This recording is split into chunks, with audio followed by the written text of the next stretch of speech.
안녕하세요. 2025년 4월 첫째 주 화요일 비욘디 방송 시작하겠습니다. 저는 서울대병원 가정의학과 박민선이고 오늘은 힘의 균형을 맞추자에 해당하는 시리즈물로 두 번째 편 방송을 드리겠습니다. 이제 힘의 균형을 맞추자는 거는 어떤 의미냐 하면 제가 가정의학과 의사로서 여태까지 봐왔던 환자의 케이스별로 어떻게 이런 영양이나 운동이나 감정 조절을 잘해서 힘의 균형을 잘 맞추면 질병이 안 생길까, 무엇 때문에 이분이 질병이 생겼을까 하는 것들을 케이스별로 하나씩 분석하는 것들을 지금 시리즈물로 시행하고 있습니다. 제가 가정의학과 의사이고 전에도 말씀드린 것처럼 어떤 특정 장기의 치료를 하는 게 아니라 특정 장기의 치료를 하는 것이 아니라 건강한 사람이 질병이 걸릴 때까지 머리부터 발끝까지 모든 증상을 보게 되기도 하고요. 그리고 사실 저희가 만성질환이나 암 생존자 검사를 하면서 환자를 보게 되는데 진료실에 와서 약만 달랑 받아 갖고 가시는 분이 사실 거의 없어요. 아침부터 한 3-4시간 정도의 진료 시간에 한 40-50명 진료를 보면 그중에 5분의 4는 "내가 이런 증상이 있는데 이게 병이니?" 하는 걸 꼭 물어보신답니다. 그래서 단순하게 한두 가지 물어보시는 경우도 있고요. 한 10가지 이상 적어 갖고 오시는 분들도 있어요. 그런데 그렇게 많은 증상을 가지고 오실 때 오늘 제가 말씀드리는 것처럼 힘이 떨어지는 순간이 되기 때문에 내가 가장 약한 장기의 증상이 나타나는 거라서 제가 이런 방송을 하게 되는 이유도 제가 이제 나이가 들어가면서 진료실에서 환자분들이 말씀하시는 거를 들으면서 매일매일 힘들어지는 거가 있어서 또 방송을 드리는 그런 이유도 있습니다. 그런 것도 있고 또 하나는 그 증상이 나타날 때 뭔가 균형이 안 맞았는가를 잘 맞추시면 큰 병까지 가는 거를 막을 수도 있어서 이렇게 말씀드리는 거고요. 제가 감히 이렇게 말할 수 있게 되는 거는 말씀드린 것처럼 누누이 말씀드린 것처럼 책에 나오는 내용이 아니라 제가 30년 동안 검진도 하고 증상을 가지고 제 진료실에 오시는 분들을 봐왔기 때문에 그 보는 과정에서 '이분은 도대체 왜 병에 걸렸을까?' 하는 거를 매일매일 생각을 했기 때문에 이런 얘기를 하게 된다고 전에 말씀을 드렸습니다. 병원을 방문하는 증상들을 보면은 가슴에 통증이나 피곤해요, 어지러워요, 두통이 있어요, 부어요, 어디 아파요, 아니면 숨차고 잠을 잘 못 잡니다, 복통이 있고 여기저기 저릿저릿합니다. 이런 증상들을 갖고 오십니다. 그런 사람들을 외국 자료를 보면 한 3년 정도 후에 봤더니 특정한 어떤 장기의 병이 있었던 경우는 부종이 있었던 경우가 2%로 100명 중 2명이었다는 거죠. 가장 많았지만 대부분의 경우는 1%도 안 됐다는 거예요. 그러니까 대부분의 경우는 질병이 아닌 상태이지만 몸이 증상을 나타내는 거고, 그렇게 되는 데는 제가 누누이 말씀드린 몸에서 어떤 균형이 맞지 않아서, 힘의 균형이 맞지 않아서라고 생각을 하고 오늘 그 예를 하나 말씀드리려고 하고요. 어떤 특정한 증상이 있거나 심한 피로가 지속적으로 나타나는 데는 질병이 있는 경우가 10에서 20%, 그러니까 10명 중 이제 특정한 증상으로 지속되니까 병원을 찾으시는 거니까요. 일시적으로 어떤 증상이 나타나는 것보단 계속 나타나니까 찾겠고 또 아주 중하니까 찾으시겠죠. 이런 경우에는 어떤 간이나 콩팥이나 심장이나 이런 장기의 문제, 또 신경학적인 질병이 있을 때, 또 감염이나 당뇨 등 여러 가지 대사상의 질환이 있을 때, 암이 있을 때 이런 경우가 있고요. 병원을 방문하면 대부분의 의사들은 이런 것들을 먼저 검사를 합니다. 그렇게 검사를 해도 특별히 이상을 찾을 수 없을 때 저희가 생각하는 것 중에 하나는 불안이나 우울 같은 질환이 있는 건가, 정신적인 질환이 있는 건가, 아니면 수면이 이상한가, 그리고 생활 습관 중에서는 큰 스트레스가 있을까? 이 스트레스 같은 경우에는 일과 그리고 관계 문제인 경우가 대부분이겠죠.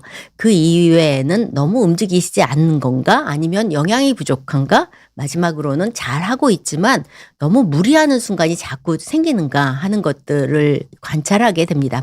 그 밖에 술이나 담배, 약물들의 영향으로도 증상이 나타날 수 있겠죠. 힘의 균형이 안 맞고 힘이 떨어져서 증상이 나타나는 거죠. 약물에 관한 거에서 특징적인 게 잘 아시다시피 고지혈증약 같은 거 처음 먹을 때 이제 소화가 잘 안 되시는 분은 소화가, 피로감을 느끼시는 분들은 피로감을, 여기저기 아프신 분들은 아픈 증상이 한 1-2주 가는 경우가 있어요. 그다음부터는 적응을 합니다.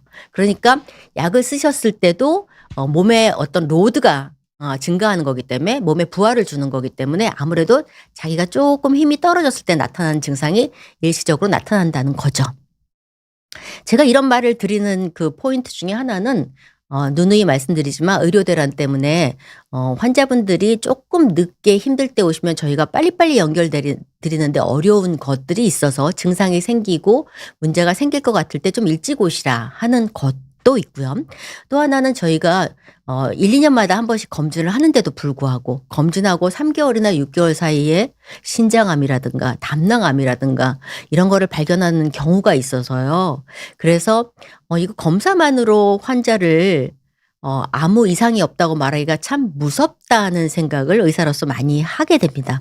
저희는 그냥 어떤 장기 이상이 생겨서 거기에 대한 항암 치료를 하거나 수술을 하거나 이런 의사가 아니기 때문에 환자가 어떤 검사를 하고 이상이 있다 없다를 이렇게 단정적으로 얘기해 주는 경우가 많은데 그럼에도 불구하고 짧은 간격에 암들이 생겨서 그거를 검사에서 놓친 경우 같이 보이는 경우를 자주 보게 되기 때문에 환자를 보면서 검사 결과도 열심히 보지만 그 이외에도 환자가 검사에는 뭐가 안 나오는데 좀 이상할 정도로 피곤해하고 통증이 심하거나 숨이 차하거나 심장에 문제가 아닌데 이런 증상이 있을 때에는 이 사람이 몸을 돌리는 거에 힘이 떨어져서 심장에서 모든 장기로 보내는 거 이런 것들에 문제가 생기기 때문에 힘이 떨어져서 암이나 혈관 질환이 생기는 걸 저희가 놓칠 수 있다고 봐서요. 그래서 검사 이상이 없더라도 환자를 1달이나 2달이나 이렇게 특별히 이상이 없는 것 같아도 다시 오시라고 하는 경우가 있습니다. 누누이 말씀드린 것처럼 유전적인 배경하에 술, 담배 하시는 것 때문에 병이 생기는 경우가 있지만 모든 사람의 경우는 아니니까요.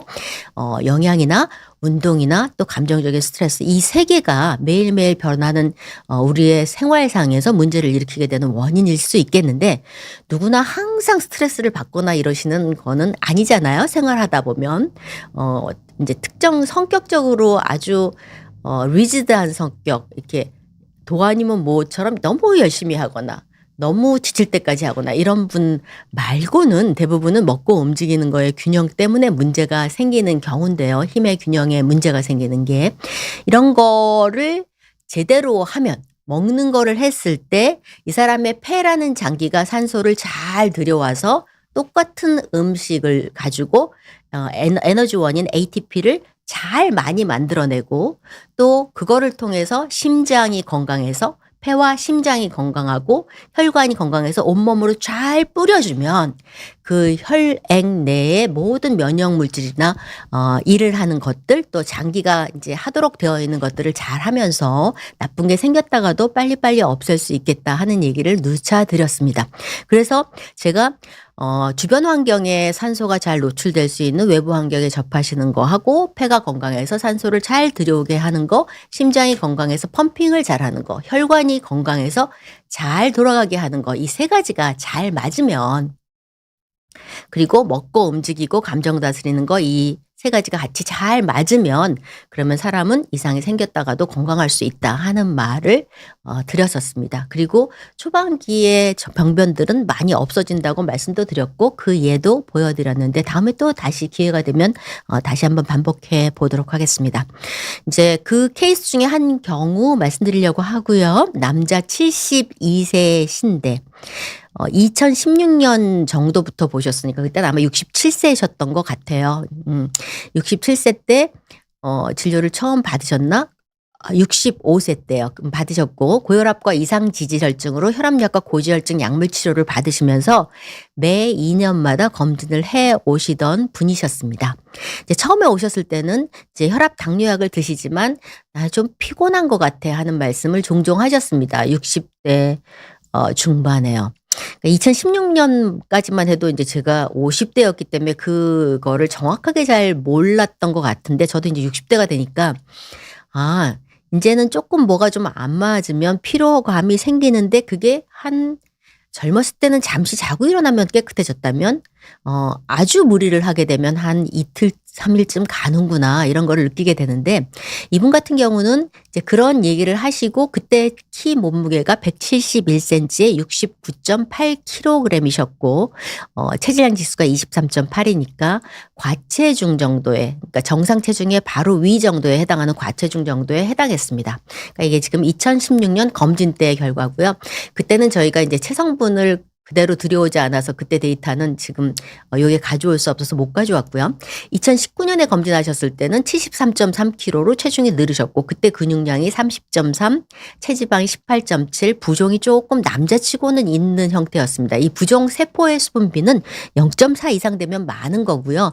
젊은이 같은 경우는 0.365에서 0.37 정도 되고, 0.38 이 조금 넘어가기 시작하면 조금 붓는 거를 자신도 느낀다 하고 생각합니다. 다리 같은 데 붓는 거를. 21년 11월 26일에는 171 센치에 76.3 킬로로 또 3 킬로 정도가 늘으셨는데, 지금 3, 4 킬로씩 검사할 때마다 늘으시는데요. 이땐 대장 내시경을 시행하셨기 때문에 평상시 체중은 아마 한 77 킬로가 조금 넘었을 거라고 생각을 합니다. 그리고 이때 근육량은 큰 변화 없으셨고 체지방이 한 2 킬로 늘으셨고 부종이 더 늘으셨죠. 그다음에 23년 10월에는 80.3 킬로로 또 한 4 킬로 늘으셨어요. 그러니까는 2, 3년마다 검사를 하시는데, 검사를 하실 때마다 3, 4 킬로씩 지금 체중이 늘고 계시는 거예요. 그런데 그때는 이제 근육량이 32.1 킬로로 근육이 한 1.4 킬로 늘으셨고, 지방도 한 5 킬로 늘으셨고, 그다음에 부종이 자꾸 증가하는 상태였죠. 그랬는데 이때 검진을 하셨을 때는 폐 사진을 처음 찍었습니다. 이분은 술 담배를 안 하시는 분이었고요. 23년이 72세 때니까 지금 이제 남성 72세 얘기를 하는 거지, 지금 폐암 발견됐을 때를 얘기를 하는 거고, 23년 검사 때를 얘기를 하는 거고, 그때 폐에 대한 사진을 찍었는데 이분은 특별한 폐에 대한 증상이 없었는데 폐 선암이 발견됐습니다. 이제 이 폐 선암이라는 건 일반적으로 물론 흡연과도 관련이 있을 수 있지만 전형적인 흡연과 관련된 암이라고 할 수는 없고요. 여성분들 외 고령층의 폐암 증가하시는 것, 이거가 폐의 선암이고 담배를 안 피우시는 분들한테도 문제가 되는 그런 암이고요. 일반적으로 남성분은 마찬가지로 나이가 드셔서 생길 수 있긴 하지만 담배와 관련된 암들이 또 같이 동반되는 경우가 많아서 이 선암만 있는 경우는 그렇게 크지 않고, 이분은 젊었을 때부터 흡연을 안 하셨으니까요. 흡연과는 간접 흡연은 모르지만 직접 흡연과는 관련이 없다고 볼 수 있겠습니다. 23년 10월에 검진 시 왼쪽 폐 아래쪽으로 이렇게 폐에 이렇게 길쭉하게 병변이 보이고 있고, 이때 한 19mm 정도 되는 병변이 보였는데, 이제 폐에 이런 선암이 될 수 있는 병변들은 이렇게 뿌옇다가 시간이 지나면 이렇게 선명해집니다. 이거는 25년 이제 폐 사진을 찍고 선병한 부위가 조금 늘어서 전체적으로는 1.9mm였다가 1.7mm로 줄었지만, 요 선명하게 고형으로 되는 부위가 좀 늘고 염증에 의한 것보다 그쪽이 좀 더 늘었기 때문에 수술을 했습니다. 그러면 이분 남자분이고 체중도 꽤 많은데, 일반적으로 폐에 병변이 있는 분들, 뭐 결핵 앓으시는 분들, 폐암 앓으시는 여자분들은 대부분 체중이 그렇게 많이 나가시지 않는 분이세요. 정상 체중군에 해당하시거나 저체중인 경우가 많거든요. 근데 이분은 지금 보면 체중이 마지막 쪽에는 체질량 지수가 80kg가 넘어가니까 아마 적어도 한 26, 7은 되셨을 것 같아요. 그러니까 비만하신 분이었거든요. 그럼 이 사람의 비만하신 분들이 잘 생기지 않는 암이 생기는 이유는 뭘까 생각을 해보면, 일반적으로는 저희가 폐암 이런 것들이 마른 사람의 병이라고 생각을 했지만, 지금 보면 이게 그분이 2018년, 제가 2016년부터 봤지만 검진은 2018년부터 했다 그랬고요. 그때 영양평가를 한 거, 또 2022년에 영양평가를 한 거를 이제 지금 비교해서 보여드리고 있습니다. 4년 사이고요. 환자분을 영양평가를 다시 한 이유는 환자가 혈액검사상에서 먹는 게 자꾸 줄어드는 것 같은 검사 결과가 보여서 환자분은 잘 하시고 있다고 하는데 뭐가 문제일까? 여전히 뭐가 문제일까 싶어서 영양평가를 다시 했는데 실제적으로 환자의 암이 발견된 건 22년 5월이 아니라 23년이었어서 암이 생기기 직전의 검사 결과까지를 포함하는 건데 잘 안 보이기 때문에 제가 이름을 지웠는데 어떻게 그게 깨졌네요. 잘 안 보이기 때문에 실제적으로 표로 만들어서 왔는데요. 실제적으로 열량을 보면 아침, 점심, 저녁에 약 500칼로리 정도에 해당하는 식사를 하세요. 그러니까 밥 한 공기에 나물류, 김치류, 주로 나물류를 주로 드시는 식사더라고요.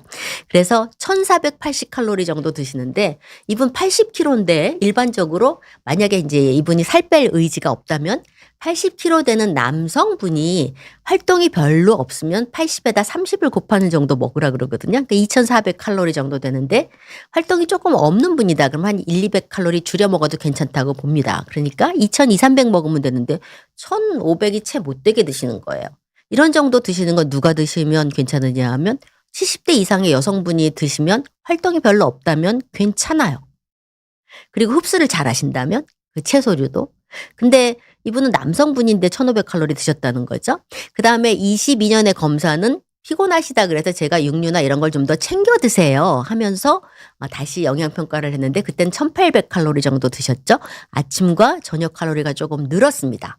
그리고 2018년 같은 경우에는 보면 칼슘이나 비타민 B12 또 나머지 영양소 중에 그 부분이 모자랐어요. 칼슘은 뭐 우유나 이런 거 따로 안 드시면 모자랄 수 있고요. 비타민 B2는 뭐냐 하면 우리나라 사람들은 돼지고기 같은 거에서 많이 오고요. 뭐 호박이나 이런 야채류에서도 채소류에서도 오긴 하는데 주로 고기를 먹느냐 안 먹느냐를 반영하는 수치라고 생각하고요.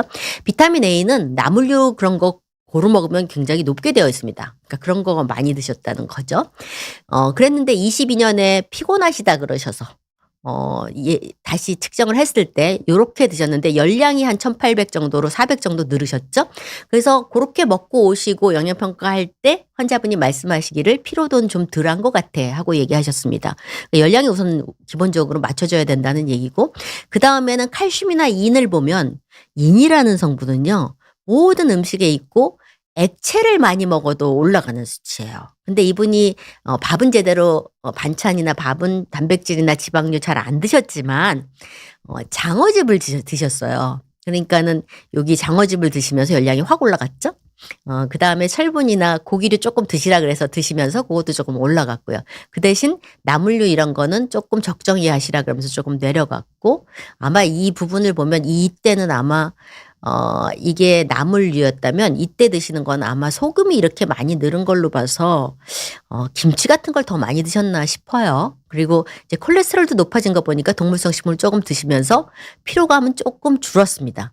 그런데도 불구하고 저희가 이 폐 사진을 처음 2023년 찍었고 그러니까 언제 그 혹이 생겼는지 모르는 거예요. 2025년까지 1년 반 사이에 줄지 않고 더 딱딱해지는 경우가 생겨서 수술을 했지만 어쨌거나 이분은 장기적으로 열량이 계속 부족한 상태를 반복하시면서 먹는 게 부족한데 어떻게 살이 쪄? 하고 생각하실 수 있습니다. 근데 먹는 게 지속적으로 부족하면 몸이 소모를 자꾸 줄이고 부종이 생겨요. 아까 이분의 체성분을 보면 심장에서 혈액을 확 돌려주지 못하면서 부종이 생기게 되는 그런 증상이 생기거든요. 그래서 이 부종과 관련된 지수가 점점 조금씩 올라가게 됐죠. 그러니까 부종이 생기고 그 다음 단계에는 숨이 찬 증상이 막 심한 활동을 하지 않는데도 숨이 찬 증상이 생기면 이게 일반적으로는 심혈관 질환 중에서 심부전이라고 그래서 심장이 제대로 펌핑하지 못하고 심장이 말랑말랑해져서 힘이 좀 떨어질 때 증상인데 저희가 그냥 보통 볼 때는 노화되는 게 심했을 때나 아니면 환자분이 드시는 것보다 활동이 좀 많아서 지치는 게 심할 때 나타나는 증상인데 어쨌든 체력이 저하되는 순간이 자꾸 반복되고 환자가 피곤하다 보니까 폐암이 먼저 생겼습니다. 그럼 이 사람은 그렇게 먹었는데 활동은 어땠냐 하면 사업장이 자신의 사업장이 있어서 그걸 돌아다니면 하루에 한두 시간 정도 되시고 나머지는 사무실에서 계속 앉아 있는 일을 하신다 그랬고요. 제가 이분 진료를 보면서 매번 느꼈던 느낌은 체구가 좋으신 남자분이신데 그렇게 웃는 경우도 없고 사람이 성격이 좋아서 안 좋은 소리를 하시지는 않지만 항상 의욕이 좀 없어 보이고 피곤해 보이는 그런 분이셨어요. 그러니까 이렇게 나이가 드는 상태에서 심장이 노화하기 시작하는데 열량 섭취가 적고 동물성 식품을 너무 적게 드시면 그러니까 이런 정도의 체중의 남자분은 동물성 식품도 드셔야 열량이 맞거든요. 근데 그런 게 안 되게 되면 결과적으로 그렇게 장기적으로 20-30년 되면 암이 생기기 쉬워진다는 거예요. 나이가 들면서. 그래서 이분은 72세경에 생겨서 74세에 수술하신 거죠. 그리고 이분이 이제 거기서 끝나는 게 아니라 혈압 당뇨가 있고 먹은 것보다 활동이 좀 더 많아서 걷기를 이제 그다음부터 규칙적으로 하기 시작하면서 수술하시기 전에 폐암이 생긴 다음에 요렇게 부정맥이 생겼어요. 이게 다르게 생긴 모양새가 있죠. 저희가 이제 혈압이 있는 분들은 매 1년 심전도를 찍거든요. 심장벽이 너무 두꺼워지나 그럼 혈압약을 좀 높이려고요. 그리고 또 이런 부정맥이나 나쁜 게 생기나 그랬는데 이건 1년 뒤에 23년 10월에 체크한 검사고 이건 24년 10월에 체크한 검사인데 이때는 여기서부터 조금 더 진행해서 이렇게 뛰었는데 그다음에 제대로 나오지 않고 뛰었는데 여기는 또 짧게 나오고 이렇게 제대로 나오지 않는 순간과 제대로 뛰지 않는 순간이 반복되는 이런 심방세동이라고 해서 심장이 파르르 떨 뿐 제대로 뛰지를 못해서 혈액을 잘 온몸으로 뿌려줄 수 없는 상태가 되었던 거죠. 그러니까 시작은 폐암이었지만 그다음은 심장에 심방세동이라는 부정맥이 생기면서 이분은 뇌 건강도 조금 불편할 수 있는 그런 상황이 되고 있는 상태입니다. 환자는 검진 때만 오시기 때문에 이제는 제가 원래 혈압약, 고지혈증약 드리던 거를 심장 파트에 부정맥 보시는 파트로 넘겼기 때문에 이분은 다음에 다시 검진에 오신다면 활동량과 먹는 거를 조금 조정시켜 드리기도 하고 아무래도 근력이나 이런 운동으로 바꾸게 하고 걷는 활동을 조금 유산소 운동을 줄여드리면 조금 편할 것 같다는 생각을 합니다. 그래서 장기적으로 시간도 제 시간에 먹고 흔히 얘기하는 항산화 역할을 많이 하는 채소나 이런 것도 나물류도 잘 먹고 밥을 위주로 식사를 하시고 하셨지만 지속적으로 열량이 적고 규칙적으로 생활하셨지만 유산소 활동이 너무 많은 바람에 폐 이상이 생기고 그리고 점점 부종과 함께 체중이 느는 상황이 됐습니다. 그리고 이제 남자 65세 이상에는 폐암이 1등입니다. 2021년 데이터를 보면. 여자는 대장암이 1등입니다. 그래서 이제 저희가 그 다음에 생길 수 있는 암들을 고려하면서 환자를 봐야 될 거고요. 이렇게 증상이 지속적으로 나타날 때 증상이 만약에 피로한 감각이 뭐 한 달에 너무 과로했을 때 한 달에 한 번 뭐 1년에 한 3-4번 나타난다. 그렇다고 치면 저희가 그때그때 균형이 안 맞아서 그러니까 그다음에 반드시 쉬세요 하고 얘기를 하겠지만 이렇게 지속적으로 피로감이 생기고 여자분들은 어떠냐 하면 몸을 움직이시기 때문에 힘이 갑자기 떨어지는 어깨에 힘이 떨어지는 전신 쇠약감 또 식은땀이 나는 증상이 지나치게 반복될 때 그리고 가만히 있고 앉아 있는 사람들은 힘 떨어진 걸 알 수 있는 거가 체력이 떨어지는 걸 알 수 있는 거가 소화가 지속적으로 안 되는 거 또 식후에 자꾸 조는 거가 길어질 때 그리고 아까 발에 전에 이분은 움직이는 사람이었고 움직이는 사람 같은 경우에는 아주 활동이 심하고 먹는 게 적거나 건너뛰면 주무시기 전에 가슴이 두근거리는 증상이 심하거나 가만히 있을 때도 숨찬 증상이 생기거나 이런 게 생기거든요.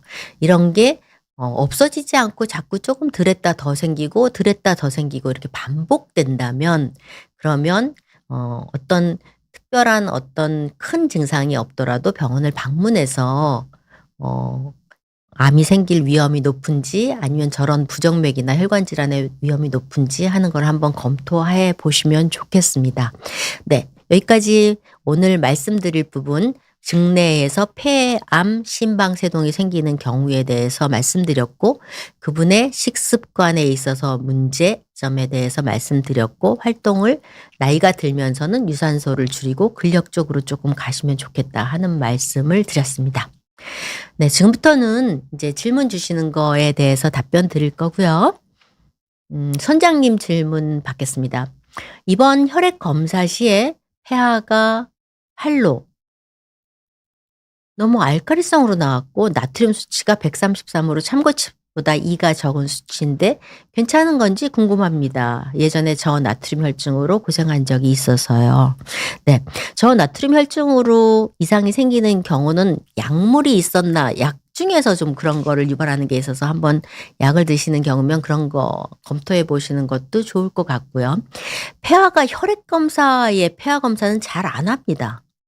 소변 검사에 폐하는 나와도 글쎄요. 폐하를 검사해야 되면은 아마 입원을 하셨거나 뭐 그래서 동맥혈에서 뭐를 뽑으셨으면 모를까 그렇게 잘 안 되긴 하는데 어쨌든 이제 소변 검사에서 폐하가 뭐 알칼리성이나 뭐 이런 식으로 나왔다 이렇게 보면 소변이 알칼리면 혈액도 알칼리일 테니까요. 이러면 저희가 이제 흔히 생각하는 거는 너무 싱겁게 먹는가 그런 경우인데 그런 경우는 사실 별로 없고요.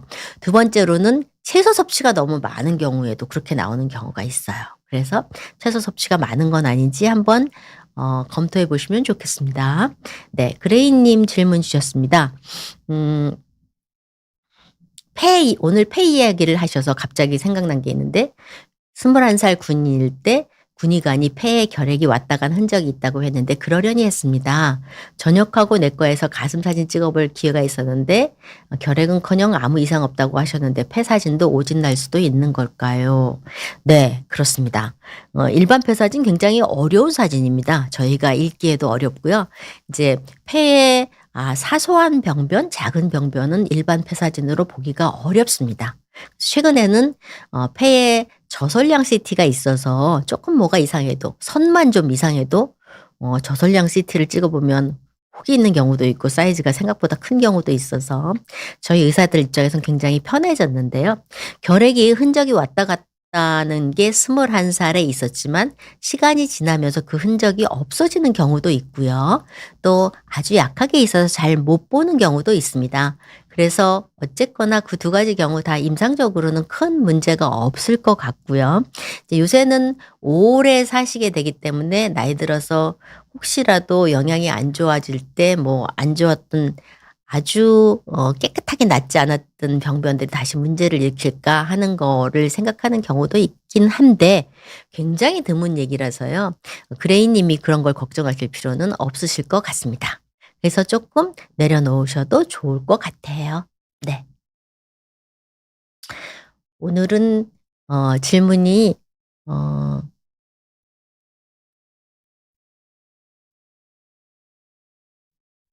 네. 서목스님 질문 보겠습니다. 매년 언니네 저희 집 번갈아 가면서 건강검진을 하는데 이번에 저희 집 근처 병원에서 건강검진을 하려고요. 대장 내시경, 위내시경을 할까 싶은데 음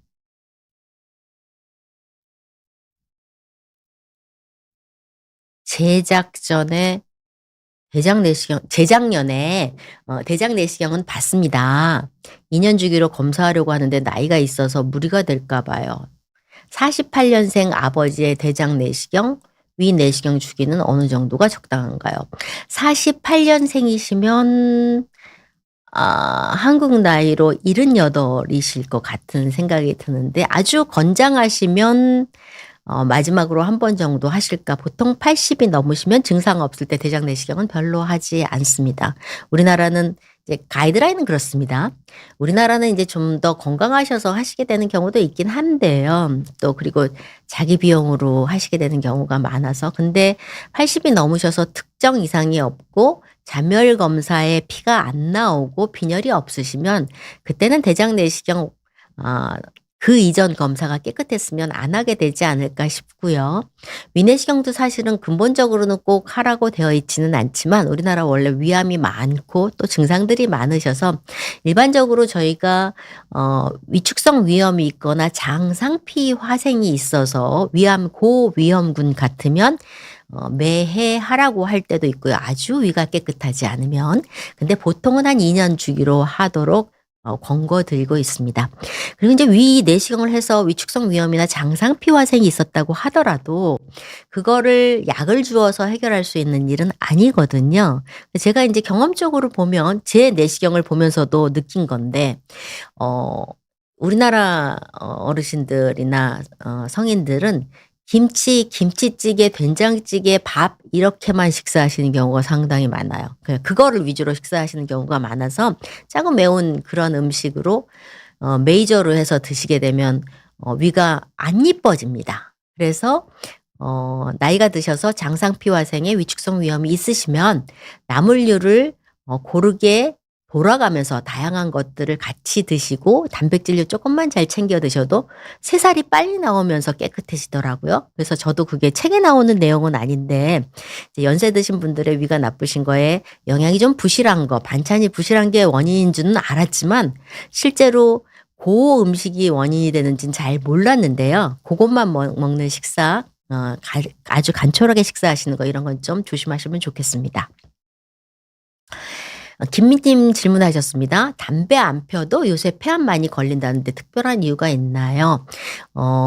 폐암 걸리는 거와 관련해서는 뭐 미세먼지도 관여할 것 같고요. 근데 한 사람의 폐암 걸리는데 미세먼지가 얼마나 관여하는지 정확하게 얘기하기는 조금 어려울 것 같아요. 왜냐하면 외국의 데이터하고 우리나라 데이터가 조금 다른 게 폐라는 장기가 굉장히 영향을 미치는 장기인데요. 근데 외국 사람들은 우리처럼 이렇게 채소를 위주로 한 식사 잘 안 하거든요. 외국 사람들은 육류를 위주로 해서 나이가 들어서도 뛰죠. 근데 우리나라 사람들은 열량이 적은 식사를 하시는 경우가 많아서 나이 들어서는 걷기를 주로 하지 뛰는 거, 걷고 근력 운동 가볍게 하는 걸 하지 뛰는 걸 잘 하지는 않죠. 외국 사람들은 기름기를 먹어서 뛰지만. 그래서 이제 담배 안 펴도 폐암 생기는 건 호흡기를 통해서 노출되는 산화 스트레스로 뭐 미세먼지라든가 아니면 구워 먹는 고기의 연기 또 그런 것들을 하는 조리를 하시는 분들의 위험 이런 것도 있고요.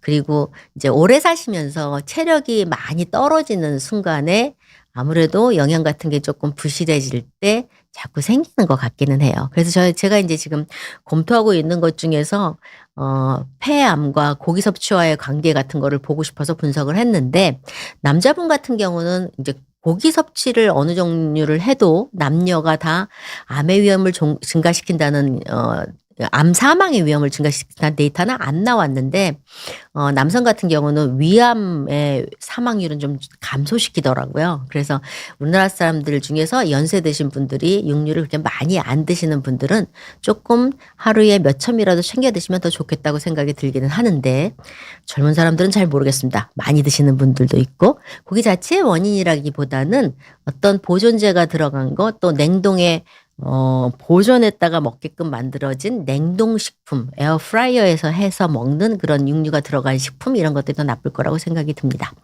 이혜니님은요. 건강검진 시 주의해야 할 팁이 있을까요? 가정력이 없다면 30대에 받을 건강검진이 궁금해요. 30대는 원래 저희가 검진을 이제 레코멘드하는 위암이나 이런 거 암 검진을 레코멘드하는 시기는 아니기는 하고요. 근본적으로 비만도 혈압, 당뇨, 고지혈증 같은 체중이 많은 사람들이 젊은 연령에 많을 수 있는 거는 사실은 첫 번째는 혈압입니다. 그래서 그런 만성질환의 위험 같은 거 먼저 보시는 게 좋을 것 같고요. 위암 같은 거는 증상이 많을 때 보셔도 충분할 것 같긴 하고요. 글쎄요. 원래 젊은 나이에 많이 생길 수 있는 거는 뭐 전립선이나 유방에 이상이 있을 수 있는 경우가 있긴 하지만 그거는 일반적으로 건강검진을 무조건 다 하자. 거기에 해당하지는 않아서 우선 만성질환 위험부터 먼저 보시는 게 좋을 것 같다고 생각합니다. 황희식님 질문 보겠습니다. 지인이 광견병 미접종 개의 다리를 물렸는데 가축병원에서는 물린 지 15일이 지나 개의 상태가 건강하다고 판단되니 발만 치료 잘하면 된다고 하는데 괜찮은가요? 제가 이 광견병 이런 급성의 문제들에 대한 거는 지금 하도 오래 안 봐서 어떻게 업데이트 됐는지 잘 모르겠습니다. 광견병에 미접종 됐으면은 글쎄요. 접종이 되지 않은 거에 대해서 검토를 하고 그렇지만 어쨌든 물리거나 다쳤을 때 저희가 뭐 그 맞는 파상풍이나 뭐 이런 것들은 하는 것들을 고민할 수 있겠지만 그 광견병과 같은 광견 관련된 예방 접종을 따로 하는지는 제가 잘 지금 업데이트가 안 돼 있어서 정확하게 답변을 못 드리겠습니다. 다음에 알아보고 답변 드리도록 하겠습니다. 황의식 님 답변은요. 네. 요새 환절기라 계속 추웠다 더웠다 해서 감기 걸릴 것 같은데 나이 드신 분들을 어떻게 대비하시라고 말씀드려야 할까요? 네, 맞습니다. 사실은 지금 제가 이렇게 저만 할 수 있는 경우에 해당하는 환자들 시리즈를 하는 거 이외에 그 이전 해에는 환절기에는 환절기 건강과 관련된 거를 유튜브에 올려놨을 겁니다. 비욘드 유튜브에. 그래서 봄에가 사실은 이 먹는 게 조절되는 것보다 이제 겨울을 다 지나시고 나시면 몸이 힘들어지고 소화 흡수가 어려워지는 어르신들이 생겨요. 그런데 이번에는 조금 나은 점은 구정이 좀 일찍 지나갔잖아요.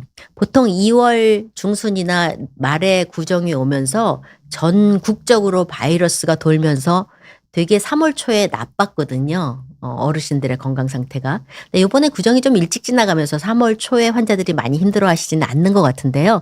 어쨌든 신체 활동이나 외부 활동을 늘리기 전에 음식 섭취를 조금 늘릴 수 있도록 한꺼번에 많이 먹는 음식을 먹으면 반드시 중간 간식을 우유나 두유 같은 단백질이나 열량이 좀 있는 거에다가 단 간식을 드시도록 하시고, 그리고 어르신들이 나가셨을 때 제때 식사를 못 하시지 않게 시간 맞춰서 외부에서라도 음식점에서 식사를 하시도록 하시면 큰 무리 없으실 것 같고, 그것도 안 되면 초콜릿이라도 들고 다니시다가 초콜릿이라도 들고 오셔서 아주 체력이 바닥나는 상황을 안 만드시고 지방이 확 빠지는 순간을 안 만드시면 감기 좀 덜 걸릴 것 같아요. 감기 몸살.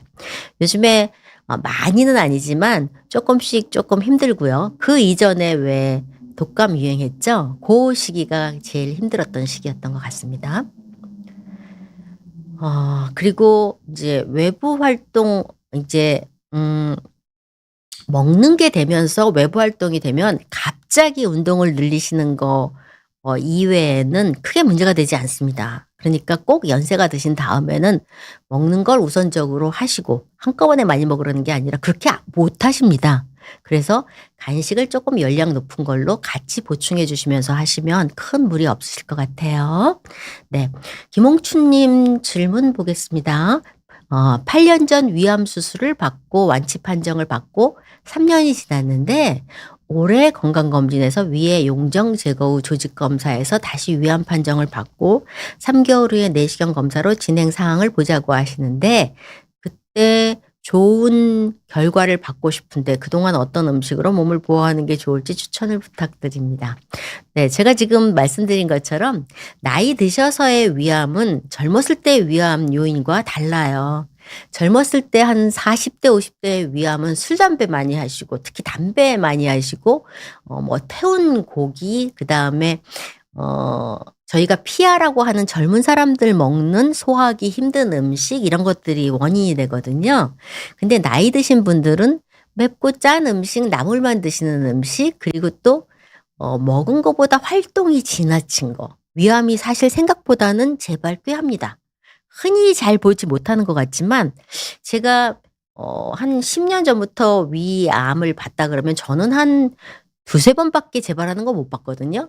그런데 위암의 재발률은 많게는 한 50%까지도 보고하고 있어요. 그래서 재발하는 경우가 꽤 많은데 그만큼 그분들의 식습관이 간초란 채소 그다음에 김치, 김치찌개 같이 살짝 매운 기가 있고 짭짤한 거 드시는 거에서 벗어나지 못하시는 거 그리고 힘이 떨어지기 때문에 문제입니다. 그래서 운동으로 유산소 운동이나 운동을 지나치게 하셔서 건강을 지키려고 하시지 마시고 조금 더 다양한 반찬, 제가 아까 나물류도 말씀드렸고 단백질류도 말씀드렸습니다. 그게 잘 안 되면 중간 단계의 간식에 우유나 두유나 단백질 영양제 같은 거 드시고, 저희 간식으로 먹으라 그러는 거는 지칠 때 먹어야 되는 거는 단순당입니다. 사탕, 초콜릿, 뭐 먹지 말라는 거 있죠? 포도 그런 과일 같은 거 이런 거지. 지쳤을 때는 지방 먹는다고 바로 작동하지 않고요. 그리고 곡물 먹는다고 바로 쓸 수 있지 않아요. 단순당을 먹어야 인슐린 분비되면서 바로 세포에서 쓰거든요. 근데 이제 그렇게 되면 당이 나빠지고 자꾸 단 거 먹고 싶고 그렇게 되는 게 생기고 힘이 딸려지니까, 이럴 때 저희가 우유나 두유랑 이런 단백질이랑 같이 간식을 드셔도 도움이 될 것 같습니다. 고고님, 다이어트를 하고 싶은데 아침에 먹기 좋은 음식 추천 부탁드려요. 이제 이 고고님의 체력이 어떤지에 따라서 다릅니다. 저는 빵 같은 거 먹으면 소화를 못해요.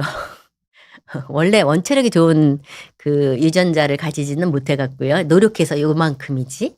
그래서 만약에 체력이 좋으신 분은 뭐 식빵 2조각에 계란, 채소류, 과일 조금 이렇게 해서 드셔도 좋고, 사실은 다이어트를 하는 데 있어서 첫 번째는 제 시간에 식사 시간에 딱딱 식사하지 않는다는 게 1번이고요. 두 번째, 먹어서 소화 흡수가 어려운 음식들, 떡볶이, 밀가루, 칼국수 뭐 이런 거. 그런 거 소화 흡수하기 어렵고요. 지금 아까 제가 얘기 드린 보존제가 들어간 음식들 먹으면